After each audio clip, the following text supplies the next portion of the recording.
Movie का start एक movie hall को दिखाते हुए होता है, जहाँ पर काम करने वाले तीन फ्रेंड्स आपस में बातें कर रहे होते हैं कि काफी रात हो गई है, अब हमें मूवी स्टार्ट करनी होगी। उन फ्रेंड्स में एक लड़की का नाम ब्रिजेट होता है। तभी बाइक पर बैठकर वहाँ एक कपल आता है और वो काउंटर पर जाते हैं टिकट्स लेने के लिए। और तभी वहाँ पर ब्रिजेट का छोटा भाई टिमी भी टिकट्स लेने के लिए आ जाता है, यानी वो भी यहाँ पर मूवी देखने ही आया था। लेकिन ब्रिजेट का फ्रेंड उसे ये कहकर मना कर देता है कि 18 साल से कम उम्र लोगों को आधी रात में मूवी देखना अलाउड नहीं है। तभी वहाँ पर उस बच्चे टीमी की सिस्टर यानी ब्रिजेट भी आ जाती है और वो उसे घर वापस जाने के लिए बोलती है। और तभी वहाँ पर ब्रिजेट का बेस्ट फ्रेंड भी आ जाता है, जिसका नाम जोश होता है, जो ब्रिजेट को उसके साथ मूवी देखने के लिए काफी इंसिस्ट करता है। इसीलिए वो दोनों जाकर हॉल के अंदर बैठ जाते हैं और तभी उन लोगों के साथ जोश के फ्रेंड्स भी आकर बैठ जाते हैं। वहीं पर हमें एक डिटेक्टिव भी दिखाया जाता है, जो कि एक सीरियल किलर को ढूंढने के लिए वहाँ पर आया था। और जिस सीरियल किलर को वो वहाँ पर ढूंढने आया था उसका नाम रेड था। इतनी ही देर में हॉल में जोश का एक और फ्रेंड भी आ जाता है। जोश की फीमेल फ्रेंड कहती है कि जो मूवी आज हम देखने जा रहे हैं वो आज से तकरीबन 40 साल पुरानी है, और जब इस मूवी को बनाया गया था तब सच में लोगों के मर्डर्स हुए थे। ये लोग उसी सीरियल किलर रेड की बात कर रहे थे जिसे डिटेक्टिव यहाँ पर ढूंढने आया था। डिटेक्टिव भी काउंटर पर जाकर मूवी की टिकट ले लेता है। साथ साथ वो एक आदमी की पिक्चर दिखाते हुए उसके बारे में पूछता है, जिसके बारे में वो लोग नहीं जानते थे। इसके बाद ब्रिजेट का फ्रेंड मूवी प्ले कर देता है। मूवी में दिखाया जाता है कि कुछ फ्रेंड्स गाड़ी में बैठकर कहीं पर जा रहे थे, लेकिन सडन उनका टायर पंक्चर हो जाता है। तब उन फ्रेंड्स में एक लड़का हेल्प मांगने के लिए करीबी घर में जाता है, जहाँ पर एक लेडी उस लड़के के लिए दरवाजा खोलती है और हॉल में डिटेक्टिव के पास एक और डिटेक्टिव आकर बैठ जाता है। मूवी में हम एक अजीब से आदमी को देख पाते हैं, जिसने हाथ में एक औजार लिया हुआ था और वो उसकी धार को तेज कर रहा था। दोनों डिटेक्टिव आपस में बातें कर रहे होते हैं कि जब से सीरियल किलर रेड गायब हुआ है ये उसकी पहली फिल्म है। मूवी में जो अजीब सा आदमी था उसने मास्क पहन रखा था, जो उस गाड़ी वाले लड़के को मार देता है और अपने साथ ले जाता है। काउंटर पर हम देखते हैं कि ड्रिंक खत्म हो गई है, इसीलिए ब्रिजेट का फ्रेंड ड्रिंक लेने के लिए एक जगह पर जाता है। उस मूवी को देखकर ब्रिजेट डर जाती है, इसीलिए वो मूवी को बीच में अधूरा छोड़कर बाहर आ जाती है, जहाँ पर जोश उसे रिलैक्स करता है और अंदर चलने के लिए बोलता है। तब मूवी में अचानक से ब्रिजेट का वही फ्रेंड नजर आता है जो कि ड्रिंक लेने गया था। हॉल में जो लोग मूवी देख रहे थे वो ये देखकर काफी हैरान रह जाते हैं, लेकिन तभी ब्रिजेट के उस फ्रेंड को कुछ अजीब सी आवाजें सुनाई देती हैं। और फिर जैसे ही वो वहाँ से भागने लगता है उसके सामने वो सीरियल किलर रेड आ जाता है और अपने उस औजार की मदद से उसे बहुत बुरे तरीके से मार डालता है। लेकिन हॉल में बैठे लोग इस पर ज्यादा हैरान नहीं होते, क्योंकि वो तो इसी मूवी का एक पार्ट ही समझ रहे थे, इसीलिए वो मूवी को एंजॉय करते हुए देख रहे थे। फिर थोड़ी देर बाद जोश का फ्रेंड वॉशरूम के लिए जाता है और सेम यही सीन मूवी में भी दिखाया जा रहा था, और उन लोगों की आंखों के सामने किलर उसे भी मार डालता है। तब उसकी चीख की आवाज सुनकर ब्रिजेट की फ्रेंड वहाँ पर चेक करने के लिए जाती है, जहाँ पर उसे फ्लोर पर खून पड़ा हुआ नजर आता है। फिर मूवी में हमें उसी मूवी हॉल का काउंटर दिखाया जाता है, जहाँ पर ब्रिजेट की फ्रेंड अकेली ही खड़ी हुई थी। ये देखकर वो सारे लोग काफी डर जाते हैं, इसीलिए वो चेक करने के लिए बाहर आ जाते हैं, लेकिन काउंटर पर तो उन्हें कोई भी नहीं मिलता। इसके बाद वो सब वॉशरूम जाते हैं, जहाँ पर उन्हें भी फ्लोर पर खून पड़ा हुआ मिलता है। ये देखकर वो सारे लोग काफी ज्यादा डर जाते हैं और अब वो वहाँ से बाहर निकलने की कोशिश कर रहे थे। और तभी डिटेक्टिव को मूवी हॉल में से ब्रिजेट का छोटा भाई टिमी मिल जाता है। ब्रिजेट अपने भाई टिमी से पूछती है कि तुम यहाँ पर कैसे आ गए, जिस पर टिमी कहता है कि मैं तो रूम की विंडो से अंदर आया हूँ। डिटेक्टिव जो कि बाहर निकलने के लिए दरवाजा तोड़ रहा होता है, लेकिन वो ऐसा नहीं कर पाता, उनसे दरवाजा नहीं टूटता। चेक करने पर उन्हें पता चलता है कि इनकी मोबाइल में भी सिग्नल्स नहीं आ रहे हैं। तब ब्रिजेट उन्हें बताती है कि यहाँ पर एक इमरजेंसी डोर है। तब वो लोग उस इमरजेंसी डोर को ओपन करने की कोशिश करते हैं, लेकिन वो भी लॉक्ड था, वो भी उनसे नहीं खुलता। और अब वो सारे लोग और ज्यादा डर जाते हैं, क्योंकि अब तो वो लोग यहाँ पर फंस गए थे।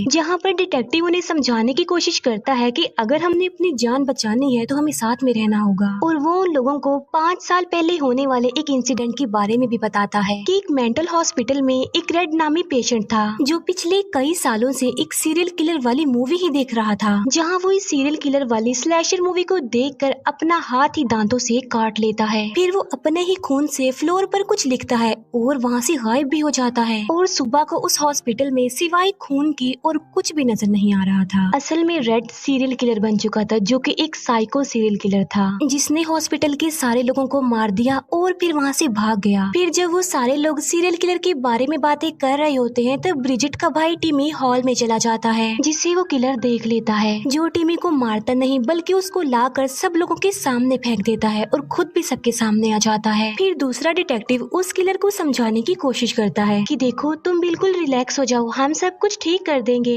लेकिन रेड, जो कि अब पागल हो चुका था, पूरी तरह सीरियल किलर बन चुका था, इसीलिए वो उस डिटेक्टिव का गला ही काट देता है। ये देखकर डिटेक्टिव उसे शूट करता है, तब वो जाकर हॉल में गिर जाता है और अब मूवी में वो उस डिटेक्टिव की डेड बॉडी को अपने साथ ले जा रहा था। फिर वो सारे लोग एक रूम की तरफ भाग रहे थे और वो उसी विंडो से बाहर निकलने की कोशिश करते हैं जहाँ से ब्रिजिट का भाई टिमी अंदर आया था। लेकिन तभी वो विंडो जोश की फ्रेंड के हाथ पर गिर जाती है, जिससे वो इंजर्ड हो जाती है और चिल्लाने लगती है। उसके चिल्लाने की आवाज सुनकर वो सीरियल किलर भी वहाँ पर आ जाता है, जहाँ पर वो डिटेक्टिव सीरियल किलर को शूट करता है। लेकिन डिटेक्टिव की एक भी गोली का उस किलर पर जरा भी असर नहीं होता और मुसीबत की बात तो ये थी कि उस डिटेक्टिव की बुलेट्स भी खत्म हो गई थी। ये सब कुछ देखकर जोश का फ्रेंड बहुत ज्यादा डर जाता है, इसीलिए वो मौका देखकर वहाँ से भाग जाता है, जहाँ पर वो किलर डिटेक्टिव के पेट को काटते हुए चीरते हुए जोश की फ्रेंड को भी मार देता है। फिर मूवी में वो जोश की फ्रेंड की डेड बॉडी को अपने साथ ले जा रहा था, जहाँ पर मूवी में हमें वही वाली लेडी दिखाई जाती है जिसने उस लड़के के लिए दरवाजा खोला था, और ये लेडी किलर की मदर थी और वो भी सीरियल किलर रेड की तरह साइको ही थी। वो रेड को कहती है कि तुमने बहुत अच्छा किया, तुम अपने साथ एक और फ्रेंड को ले आए। फिर वो सारे लोग भागते हुए बाहर आ जाते हैं, प्लानिंग कर रहे होते हैं कि किलर को कैसे रोका जाए, उसे कैसे मारा जाए, जिस पर ब्रिजिट कहती है कि अगर हम किलर को रोकना चाहते हैं तो पहले हमें मूवी को स्टॉप करना पड़ेगा। फिर जब वो लोग प्रोजेक्टर रूम में जाने की कोशिश करते हैं तब उसका दरवाजा उन्हें बंद मिलता है। फिर वो प्रोजेक्टर विंडो के जरिए अंदर जाने का सोचते हैं, लेकिन प्रोजेक्टर विंडो का रास्ता काफी छोटा था, इसीलिए वो टिमी को अंदर भेजते हैं। और जब टिमी आगे बढ़ रहा होता है तब वो किलर उसे देख लेता है, लेकिन तभी जोश वहाँ पर आकर उस किलर पर अटैक कर देता है और टिमी को आगे बढ़ने के लिए कहता है। टिमी किसी तरह प्रोजेक्टर रूम में पहुँच जाता है और दूसरी तरफ किलर जोश को मारने के लिए उसकी तरफ बढ़ रहा था। टिमी प्रोजेक्टर का प्लग निकाल देता है, लेकिन इसके बावजूद भी प्रोजेक्टर बंद नहीं होता, वो ऑन ही रहता है। फिर उन लोगों को अंदर बुलाने के लिए टिमी दरवाजा खोल देता है और उस कपल में जो आदमी होता है वो उस प्रोजेक्टर को गिरा देता है। तब जोश किलर से बच जाता है और वो वहाँ से चला जाता है। कपल वाला आदमी मूवी का रील उठाकर देखता है, जहाँ पर उसे पता चलता है कि किलर अभी मरा नहीं है बल्कि वो तो अभी जिंदा है, और वो प्रोजेक्टर एक बार फिर से अपने आप से ही ऑन हो जाता है और अब वो किलर उस कपल वाले आदमी के पीछे पड़ जाता है और वो उसे भी बहुत बुरी मौत देता है। फिर सारे सर्वाइवर्स हॉल में चले जाते हैं और मूवी में वो किलर और उसकी मदर साथ साथ होते हैं। किलर अपनी मदर से पूछता है कि क्या मूवी के बाहर मुझसे कोई डर रहा है। ये सुनकर किलर की मदर विंडो से बाहर देखती है, जो बताती है कि बाहर एक लड़की है लेकिन वो भी डरी हुई नहीं है। ये देखकर जोश को सारी बात समझ आ जाती है। वो सबको बताता है कि किलर हमारे डर को फील कर सकता है। तब किलर ब्रिजिट की एक और फ्रेंड को मार देता है और फिर उसकी डेड बॉडी को भी अपने साथ ले जा रहा होता है। ये देखकर ब्रिजिट को काफी दुख होता है।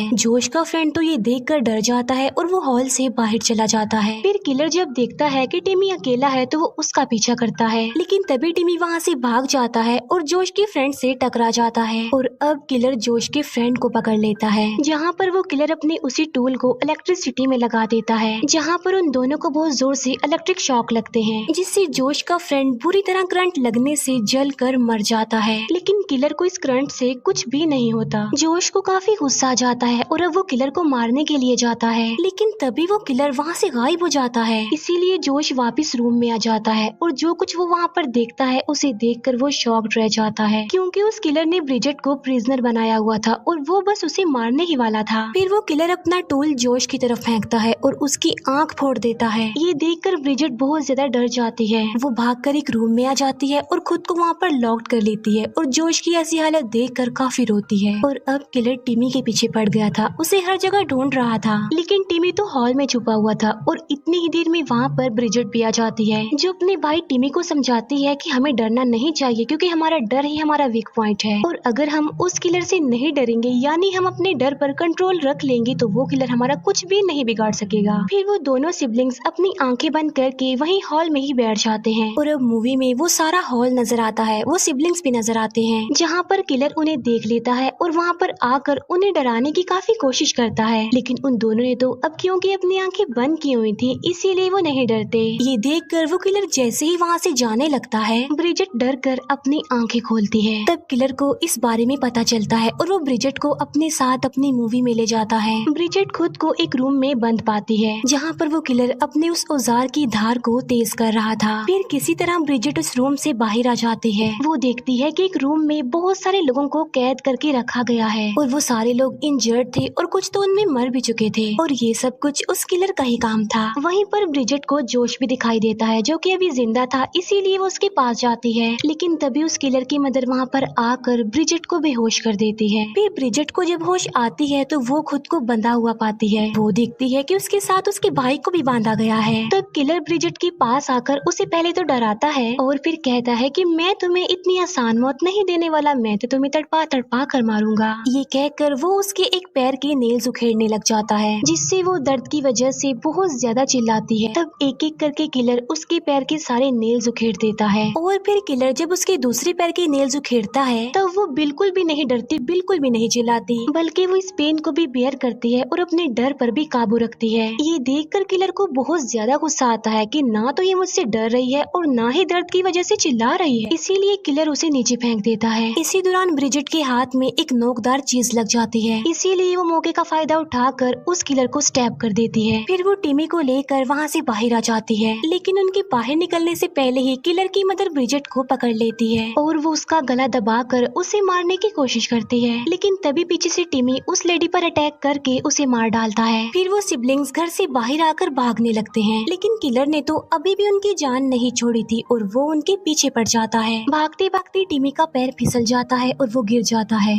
तब ब्रिजेट अपने भाई को उठाती है और जोर से चिल्लाती है क्योंकि किलर की मूवी का अब दी एंड हो गया था और यहाँ पर वो अपने भाई की जान बचाने के लिए उसे बाहर की तरफ फेंकती है और इस तरह से टिमी की जान बच जाती है क्योंकि वो मूवी से निकलकर उस मूवी हॉल में आ गया था। और यहाँ पर वो वाली मूवी खत्म हो जाती है, प्रोजेक्टर भी रुक जाता है। अब यहाँ पर तो मूवी खत्म हो गई थी, लेकिन ब्रिजेट अभी भी मूवी में ही थी, यानी वो मूवी में ही फंस चुकी थी। फिर थोड़ी देर बाद वहाँ पर पुलिस आ जाती है और टिमी उन्हें सारी रियलिटी बता देता है। अब क्योंकि वो छोटा बच्चा था इसीलिए कोई भी उसकी बात पर बिलीव नहीं करता और यहीं पर ये मूवी यानी मिडनाइट मूवी भी एंड हो जाती है। Thank you for watching.